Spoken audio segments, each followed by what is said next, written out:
Les amis, on se retrouve pour le bilan de la semaine marché boursier, marché crypto et on finira par voir où est-ce qu'on en est au niveau du portefeuille bourse. Donc c'est parti, on commence en premier lieu par le VIX qui au cours des 5 derniers jours a baissé de quasiment moins 22%. Donc il s'est effondré littéralement sur un an. Du coup, le VIX est à son plus bas, hein. On est à 14,60. On va voir que ça a eu un bel impact, notamment sur le marché US, cette baisse du VIX. On commence en premier lieu par le marché français. Alors pour le CAC 40, ça c'était la journée de clôture, donc vendredi 1,87 et sur les 5 derniers jours, on est en léger négatif, moins 1,12. Après, depuis le début de l'année, le CAC 40 est à plus de 10%. Donc il a tellement monté qu'au bout d'un moment, là, il a un petit peu corrigé. On passe au S&P 500 et là, sur les 5 derniers jours, plus 3,04%. Donc ça fait très très très plaisir, ce qui fait que depuis le début de l'année, on est quasiment à plus 12 pour le S&P 500. Donc j'espère pour ceux qui suivent cette chaîne que vous attendez pas que le marché crache fortement et que vous investissez en DCA chaque mois, parce que sinon en fait là vous perdez du temps à attendre, hein, tout simplement. Et sur un an pour le S&P, on est aussi en positif, hein, à plus 3,90. Après peut-être que ça va baisser à moins 20% dans un mois, on n'en sait rien, mais dans tous les cas pour l'investissement long terme, peu importe le point d'entrée, il faut être investi sur les marchés. Après ça, on passe à la map du S&P 500. Alors ça, c'est la journée de vendredi, donc on peut voir qu'on est plutôt dans le vert, hein.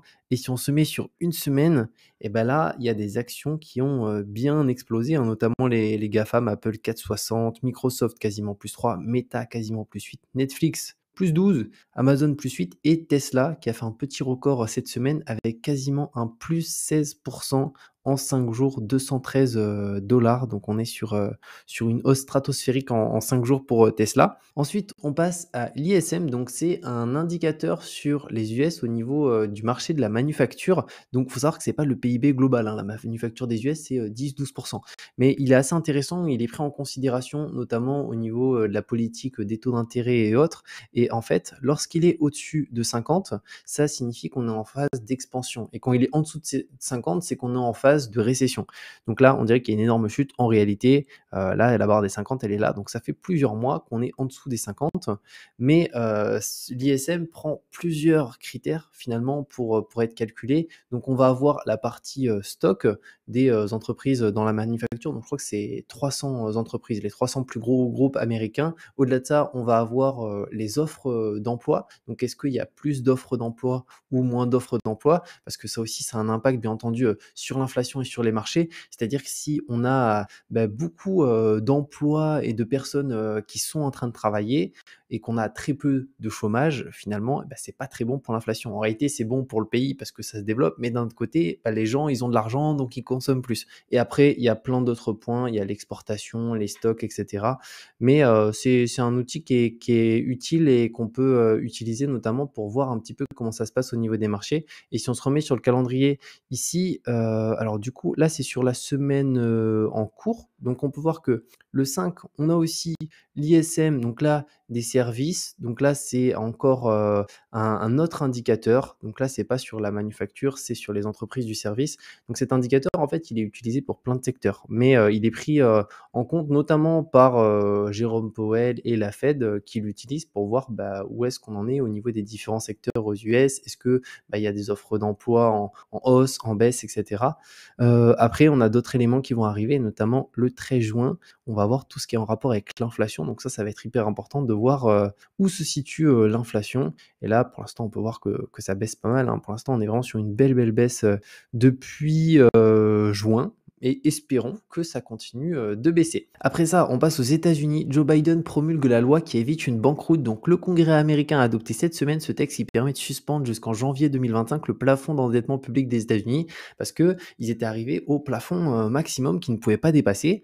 Donc là, ils ont réussi à faire adopter un nouveau texte pour pouvoir dépasser ce plafond jusqu'en janvier 2025 et être en mode open bar. Donc là, il n'y a pas de limite, mais bien entendu, en janvier 2025, il faudra voir qu'est-ce qui va se passer. Est-ce qu'ils vont de nouveau augmenter le plafond?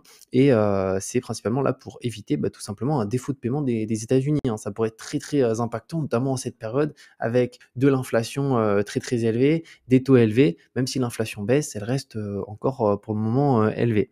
Donc ça, c'est par rapport aux US. Après ça, on passe à notre euro-dollar. Donc est-ce que ça continue de chuter notre euro, les amis? La réponse est malheureusement oui, avec moins 0,51% sur la journée de clôture vendredi et sur la semaine, on est à moins 0,19. On peut voir que du coup sur une année, eh ben, on est repassé en négatif parce que sur le mois, on s'est pris un moins 3,21. Donc là, on était vraiment sur une belle descente aux enfers. Ça avait rebondi un tout petit peu et c'est reparti très très vite plus bas. Et donc, on verra hein, ce que ça va donner parce que ici, quand ça avait tapé 1,05, ça avait rebondi. Là, actuellement, on est à 1,07. Donc, espérons que ça rebondisse pour qu'on se remette autour des 1,09, 1,010. Mais c'est très incertain, donc on suivra ça au cours de la semaine prochaine. Après, Orpea, sur les 5 derniers jours, l'action favorite, eh ben, moins 11,35.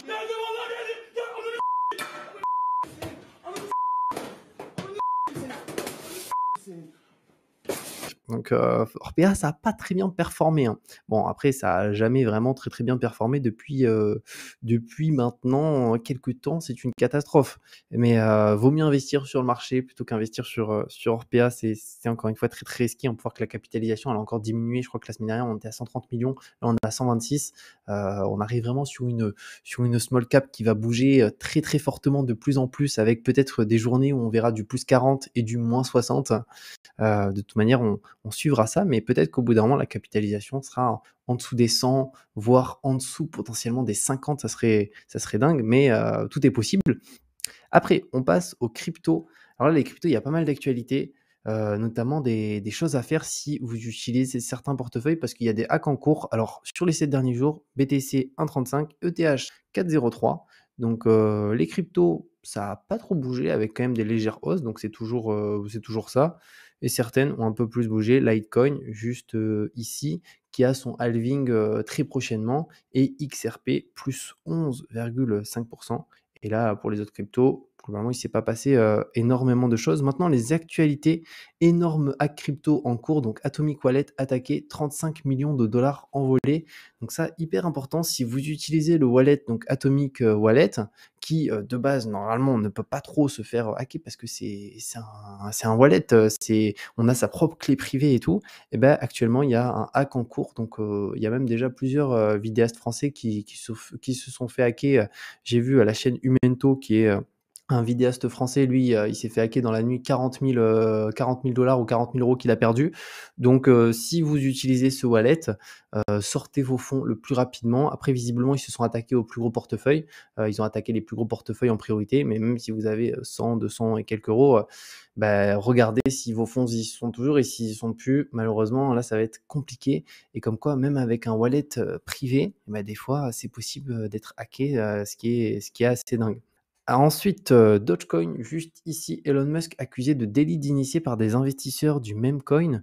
Alors ça, c'était déjà il y a pas mal de temps, hein, où il y avait une plainte, 258 milliards de dollars, plus que le PIB du Portugal. Donc c'était mi-juin 2022, où bah, des investisseurs, ils ont porté plainte contre Elon Musk, s'estimant lésé par le milliardaire pour leur avoir fait prendre la décision d'investir, parier dans ce même coin. En réalité, franchement, ils sont pas fut-fut, hein, parce que enfin, acheter du Dogecoin comme ça à des gros montants, à quel moment tu te dis: «Bon, c'est quelque chose d'hyper safe, je risque pas de perdre tout mon argent». Donc, ces fans déçus de la crypto, à l'emblématique chien Shiba, souriant réclamer la bagatelle de 258 milliards de dollars, ce qui est assez dingue. En gros, c'est plus élevé que la fortune d'Elon Musk qui vend toutes les actions d'entreprise. Donc, ce serait clairement pas possible. Et du coup, ce mercredi 31 mai, les plaignants ont nouveau déposé une plainte modifiée contre le CEO de Tesla. Donc, affaire à suivre, on regardera ce que ça donne. Après, multi-chain, encore un hack. Donc là, c'est par contre beaucoup plus important parce que c'est 1,8 milliard de dollars bloqués, PDG introuvable.